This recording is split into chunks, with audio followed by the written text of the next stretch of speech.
Tribuners selanjutnya Ariska akan ajak Anda untuk melihat Masjid Bingkudu di Sumatera Barat. Masjid yang tercatat sebagai cagar budaya ini masih memiliki bangunan asli sejak didirikan pada tahun 1823. Pembangunan Masjid Bingkudu ini dulu berlangsung saat terjadinya Perang Padri Tribuners.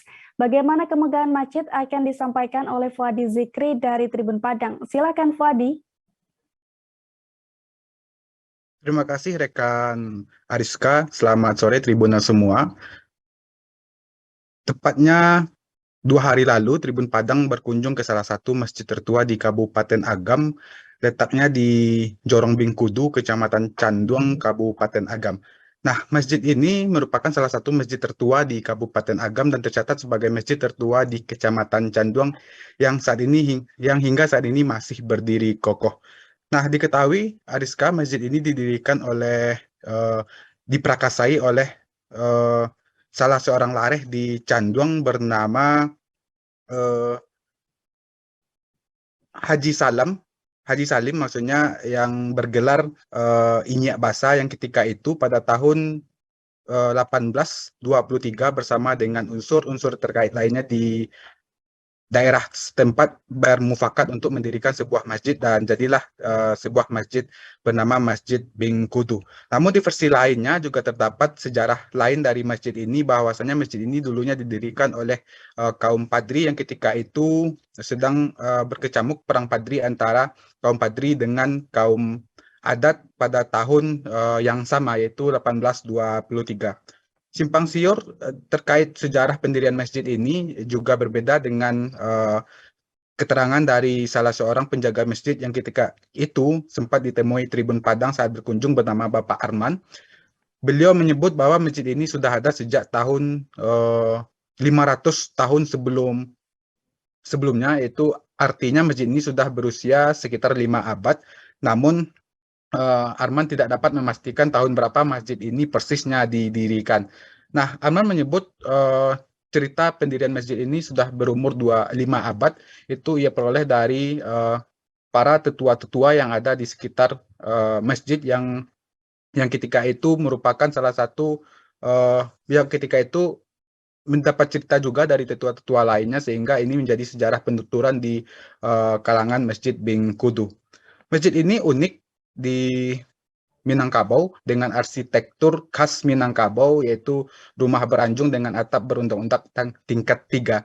Nah, dulunya masjid ini memiliki atap ijuk yang kini sudah berganti menjadi atap seng yang sekitar 5 tahun lalu diganti oleh pengurus masjid untuk menjaga kebaikan masjid ini karena memang jika tetap mempertahankan atap ijuk ketika hujan tiba dan atap ijuk yang sering bocor menyebabkan bangunan masjid yang secara keseluruhan terbuat dari kayu menjadi lapuk. Nah, sedikit arsitektur terkait masjid ini, Tribuners, masjid ini secara keseluruhan dibangun dengan menggunakan bahan kayu, mulai dari lantai, dinding, kerangka, dan tiangnya semua berasal dari kayu. Dan hingga saat ini kayu-kayu tersebut masih dijaga tanpa direnovasi sedikit pun, hanya saja penggantian-penggantian dinding, lantai, dan tiang yang sudah lapuk. Namun secara keseluruhan bentuknya hingga saat ini masih sama dengan ketika masih didirikan pada tahun 1823 lalu.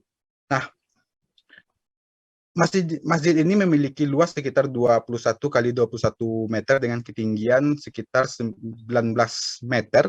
Namun juga ada penelitian dari beberapa peneliti yang menyebut masjid ini memiliki ketinggian hingga 30 meter, namun hingga saat sekarang belum ada pengukuran pasti terkait berapa ketinggian masjid ini. Untuk bagian dalam masjid ini terdapat satu tiang besar berukuran memiliki diameter sekitar 1,25 meter, yang dulunya itu adalah berbahan kayu yang terbuat dari kayu utuh, dari batang kayu utuh, namun sekarang sudah diganti dengan beton. Penggantian itu berlangsung sekitar 1 abad lalu pada tahun 1950 yang ketika itu tiang itu memang sudah lapuk, bolong di bagian tengah sehingga patut diganti dengan beton. Nah, betonnya sendiri tidak sama dengan beton-beton yang saat ini, namun beton yang digunakan ketika itu adalah kapur putih yang dicampur dengan pasir, itu yang menjadi plekat batu bata merah yang disusun hingga ke bagian atas tiang. Nah,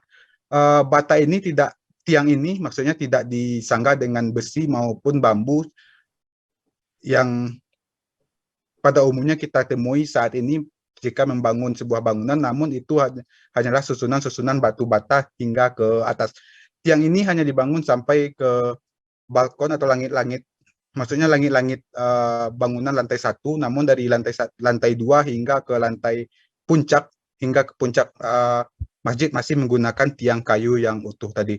Jumlah tiangnya total ada 24 dengan tiang macu, 23 tiang lainnya itu juga menggunakan kayu utuh dengan diameter lebih kecil, mulai dari 20 cm hingga 45 cm. Di bagian dalam Tribuners, masjid ini penuh dengan ornamen-ornamen khas Minangkabau dengan ukiran-ukiran Minangkabau, dan juga terdapat beberapa lampu gantung kuno yang jika kita lihat sepintas itu mirip dengan lampu gantung yang berasal dari daerah-daerah Eropa. Mulai dari lampu gantung dengan adanya ukiran-ukiran patung kepala anak kecil, hingga adanya ukiran-ukiran khas Eropa lainnya yang berada di lampu gantung. Namun lampu gantung itu merupakan lampu kuno yang hingga saat ini masih dipertahankan, dan itu adalah asli dari buatan Sumatera Barat ketika itu. Bangunan di dalam masjid terdapat sebuah mimbar berukuran berbentuk liter X, dan mimbar ini dibangun sekitar 1901, dan di sana terdapat ukiran tahun Hijriah dibangunnya mimbar tersebut sekitar 1316 Hijriah. Jika dikonversi hingga saat ini tahun Masehi itu sekitar tahun 1901 Masehi. Untuk bangunan hingga saat ini masih mempertahankan bangunan kunonya Tribuners, dan di sekeliling bangunan terdapat bangunan lainnya seperti asrama putri dari pesantren Syekh Ahmad Taher yang merupakan salah satu ulama termasyhur di daerah tersebut, dan juga di sana terdapat makam dari Syekh Muhammad Ahmad Taher tersebut. Kemudian di sisi timur masjid terdapat sebuah minaret masjid atau minara masjid yang dibangun sekitar tahun 60-an oleh pihak masjid, pengurus masjid ketika itu, yang menggantikan minaret lamanya yang ketika itu disambar petir. Sementara sisa bangunan minaret lama itu dijadikan sebagai gudang tempat penyimpanan perangkat-perangkat masjid. Kemudian di sekitar masjid juga terdapat satu bangunan baru yang baru dibangun beberapa tahun lalu, yang sekarang difungsikan sebagai tempat berwuduk dan tempat toilet bagi pengunjung yang datang ke masjid. Demikian Ariska dapat disampaikan dari Kota Bukit Tinggi. Kembali ke studio. Baik, terima kasih atas informasi Anda, rekan Fadi Zikri dari Tribun Padang. Terima kasih sudah nonton. Jangan lupa like, subscribe, dan share ya.